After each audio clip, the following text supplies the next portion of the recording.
Hello there. Come in, sit down for a moment with me. It's good to see you. I'm Dr. Finch. Now, I've hung up my stethoscope from daily practice, mostly, but my heart never quite left the clinic. Decades of listening, not just to heartbeats and lungs, but to stories, worries, quiet confessions whispered in the exam room. And one refrain I've heard, more and more as the years have passed, especially from folks entering their seventh, eighth, even ninth decade, is about sleep. Or rather, the lack of it.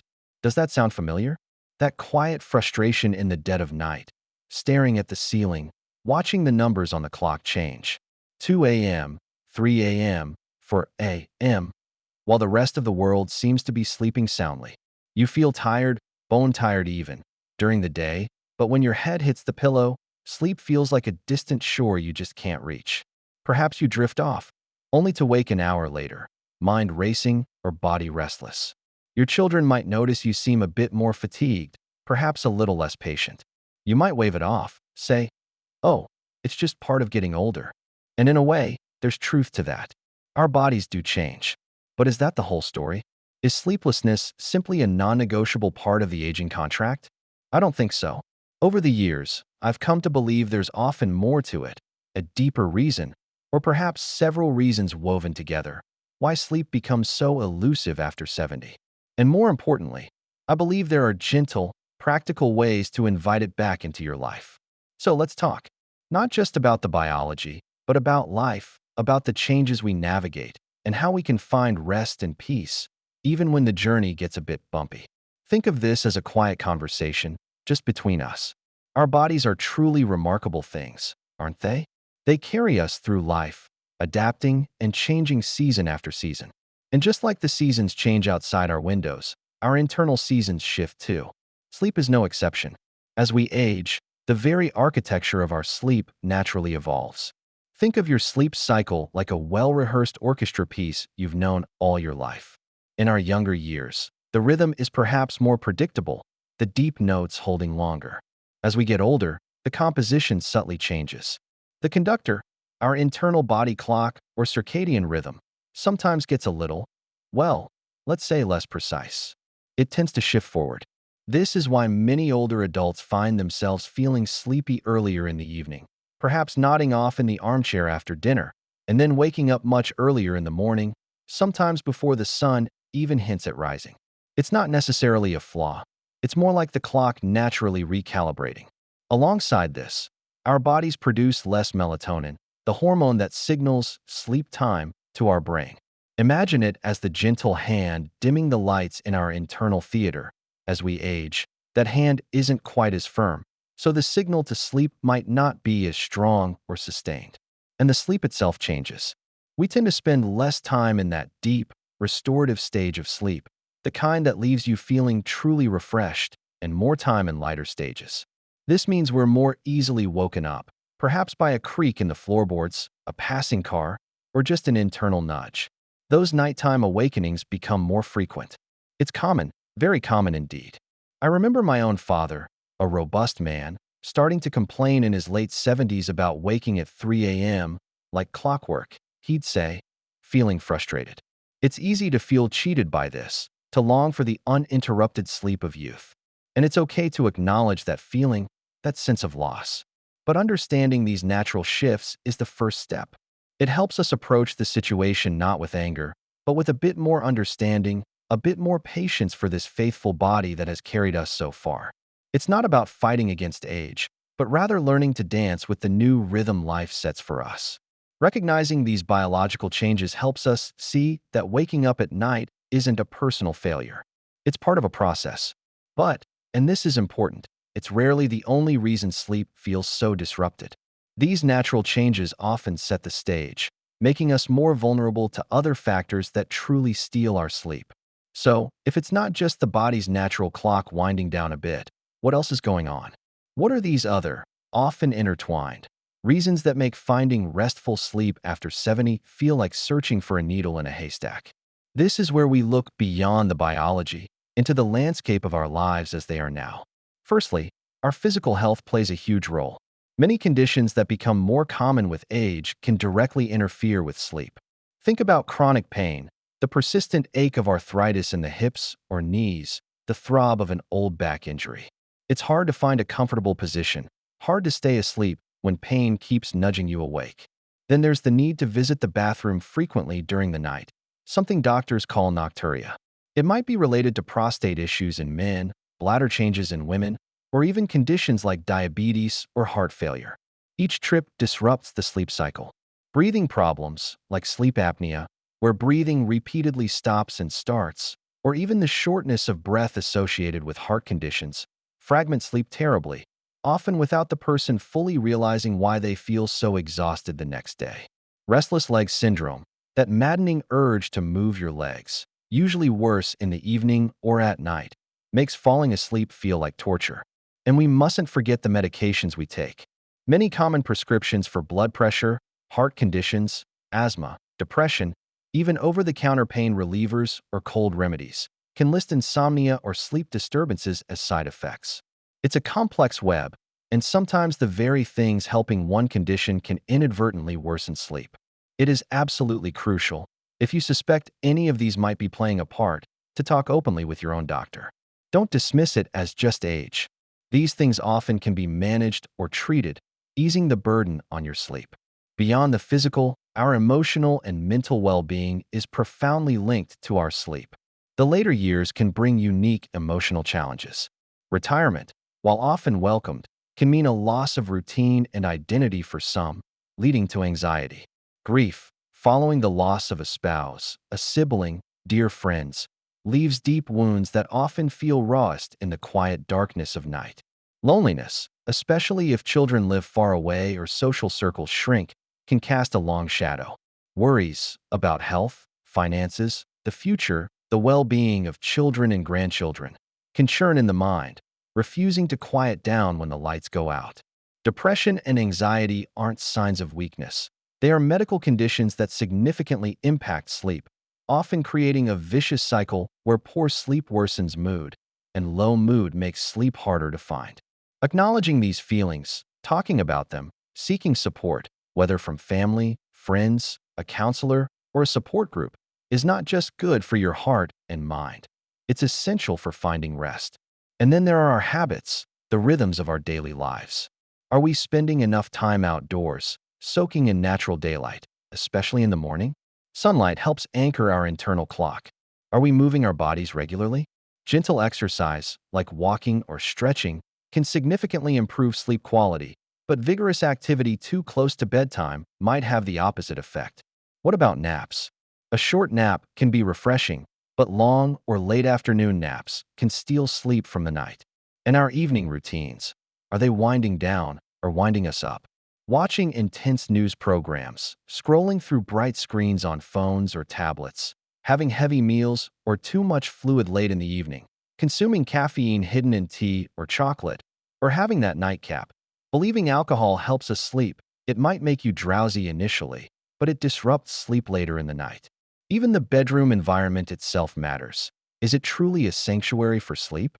Is it dark enough, quiet enough, cool enough? Is the mattress still comfortable and supportive? Sometimes the real reason isn't one big thing, but a combination of these threads: a bit of arthritis pain, worry about a grandchild, a medication side effect, and a habit of watching TV late into the night. Untangling these threads, gently, patiently, is key. It's about looking honestly at the whole picture, body, mind, and daily life, to understand what's truly keeping you awake. Understanding the why is crucial, but the real comfort comes from knowing there are things we can do. It's about reclaiming a sense of control, not through force, but through gentle adjustments and consistent care for ourselves. Let's talk about practical steps, simple things you can weave into your days and nights to encourage better rest. First, let's build a foundation with good sleep hygiene.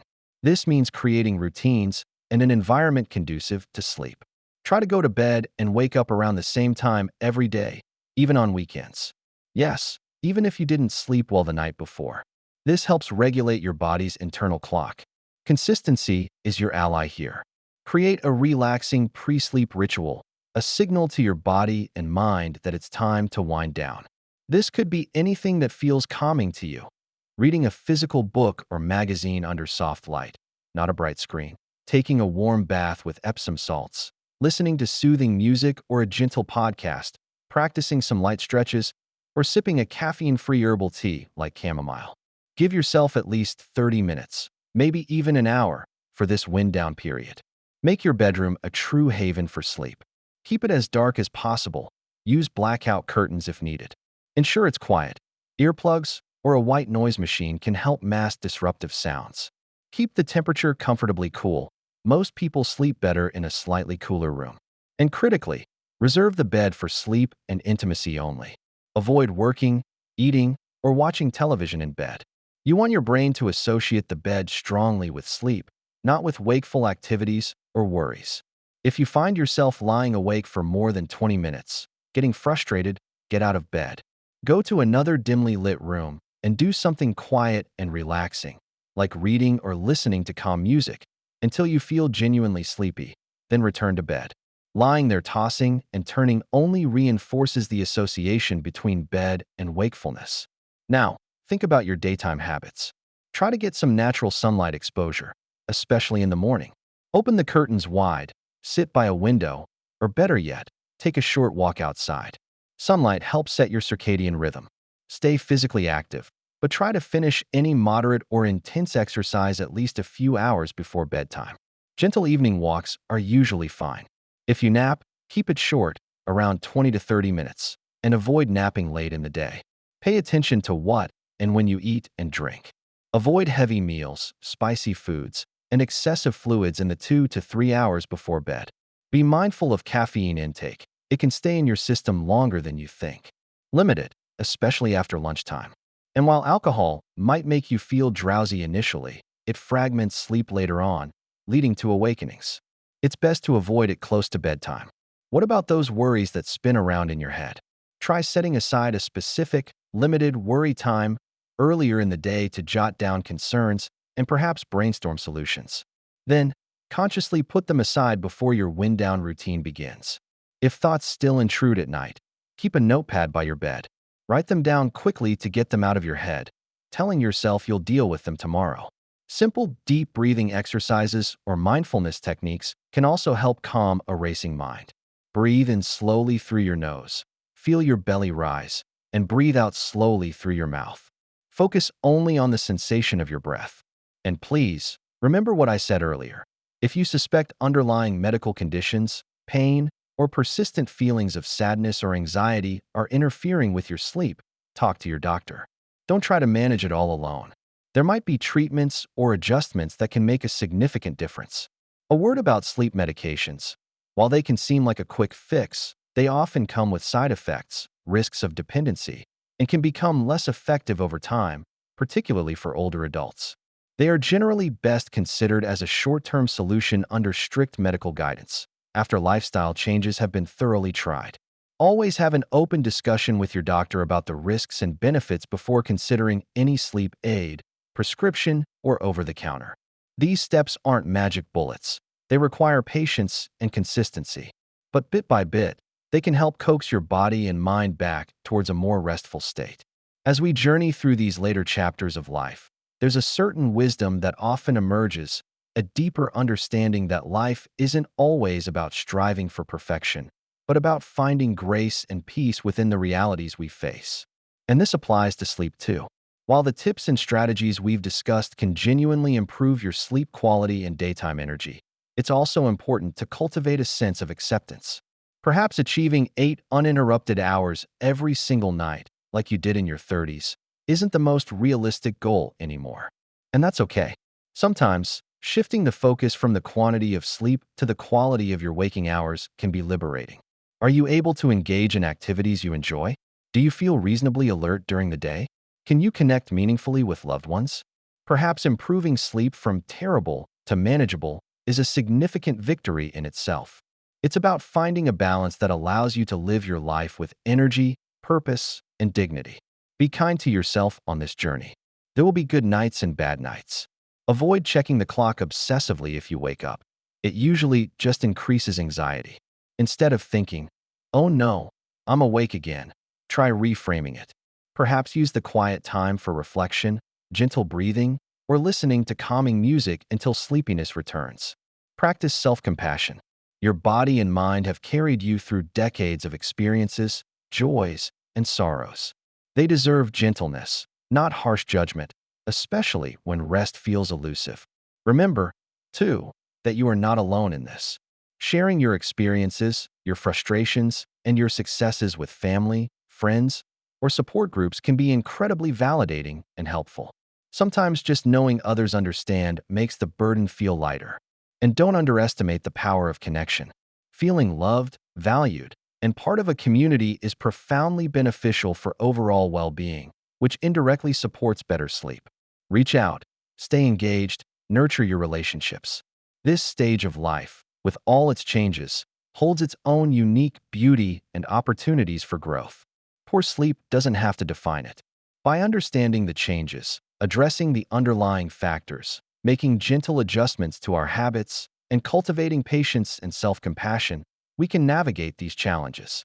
We can find ways to rest more peacefully, live more fully, and embrace the richness of our accumulated years with resilience and grace. It's about tending to your whole self, body, mind, and spirit. Thank you for spending this time with me. I hope our conversation has offered some comfort, some clarity, and perhaps a little spark of hope. Be well, take good care of yourselves, and remember to be patient. Good night, and may you find the rest you deserve.